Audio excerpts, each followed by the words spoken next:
Annexation has an ugly sound owing to an unhappy past.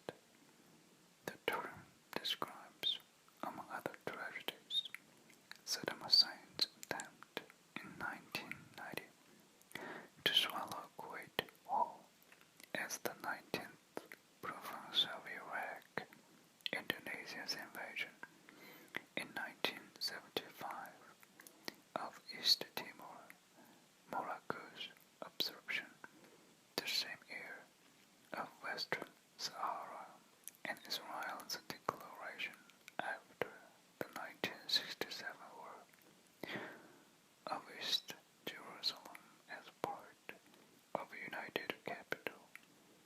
The German word for it is Anschluss. Like most coerced unions, annexations come wreathed in clouds of lofty, dishonest language. Key themes are popular, history, grievance, divine providence, but they almost always happen at the end of a gun. Vladimir Putin's speech at the Kremlin last week, asking a compliant Duma to ratify Crimea's self-declared status as a new Russian republic, was a memorable example of annexation rhetoric. Putin opened with the baptism of Prince Vladimir in ancient Christmas, railed against years of humiliation by the West, warned of consequences for unnamed national traitors inside Russia, and moved the audience to tears on behalf of his people's heart and mind, where Crimea has always been an inseparable part of Russia. A few of his points had merit. It's true that the United States, like other great powers, ignores international laws when they get in the way, and it should have been foreseeable that Russia would view the expansion of NATO as a challenge to its interests. Other parts of the speech were blatant falsehoods. For example, the charge that Russian-speaking Ukrainians were under threat from hordes of neo-Nazis, and the claim that Russia's armed forces never entered Crimea. When Putin thanked his Ukrainian brothers for refraining from shedding blood, he neglected to mention that they had been disarmed by Russian Special Forces troops. The annexation of Crimea is now what Putin calls an accomplished fact. It won't be undone for a long time, if ever. The referendum was illegal under Ukrainian and international law, and was held in far from free circumstances, but the result probably reflected the majority will. More to the point, the US and Europe won't risk the effort to reverse the annexation because they have minimal interests in Crimea, while Russia, with great interests, will risk almost anything to keep it.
as hot wars fought by proxies of the superpowers. The messy Ukraine crisis is what the world looks like when it's not divided into two spheres of control. Putin stands for the opposite of a universal ideology. He has become an arch-nationalist of a pre-Cold War type, making mystic appeals to motherland and religion. He loves to challenge the supposed bullying of the West, but it did so with scarcely any support beyond Russia and the 20 million Russian speakers who live in former Soviet republics. He was warmly congratulated after the annexation by his friend Bashar al-Assad of Syria, but a United Nations resolution condemning Russia's actions won the approval of every Security Council member except China, which abstained, perhaps thinking of its own separatists in Tibet and Russia itself. It's essential for the US and Europe to prevent Putin from going farther and reversing the hard-won independence of former Soviet republics. Moscow is actively trying to destabilize cities in eastern Ukraine, following the familiar strategy of whipping up fear and chauvinism among Russian speakers. The Western countries should use all the non-military tools at their disposal: money, diplomacy, political support, trade inducements that build on the political accord signed last Friday, poll monitors, to ensure that Ukraine doesn't collapse into chaos before the presidential elections on May 25th, and that the vote is fair. Ukrainian leaders are wisely making space for pro-Russia politics and promising a degree of federalism under a new government.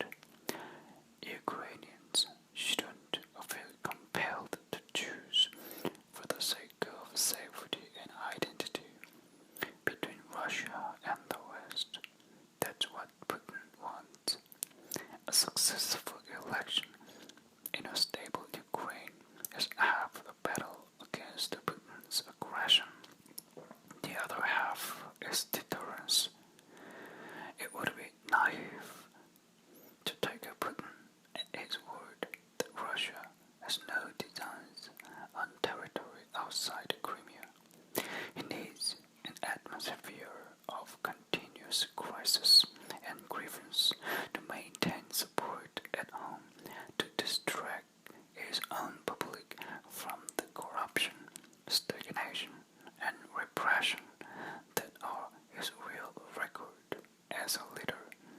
Deterrence can be designed to expose Russia's weakness: non-lethal military aid to Kiev, escalation of sanctions against Putin's cronies, and the ultimate threat of financially targeting Russia's energy sector. But no strategy will work if the US and the European Union don't act together, and America can no longer simply expect Europe to follow its lead. That was a different era. Is all this Barack Obama's fault? As Republicans in Congress and former Secretary of State Condoleezza Rice have asserted, it's true that the administration seems caught off guard whenever a thug somewhere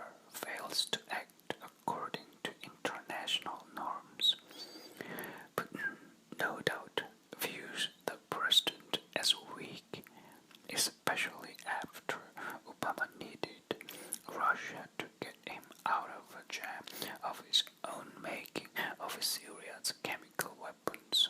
And like any bully, Putin finds weakness provocative, but Crimea was a long time coming. In 2008, when George W. Bush was president, Putin, after voicing many of the resentment that the world uttered last week, invaded the Republic of Georgia and all but annexed two predominantly Russian-speaking territories without even bothering to hold a referendum. An autocrat like a Putin plays his own game and always finds his own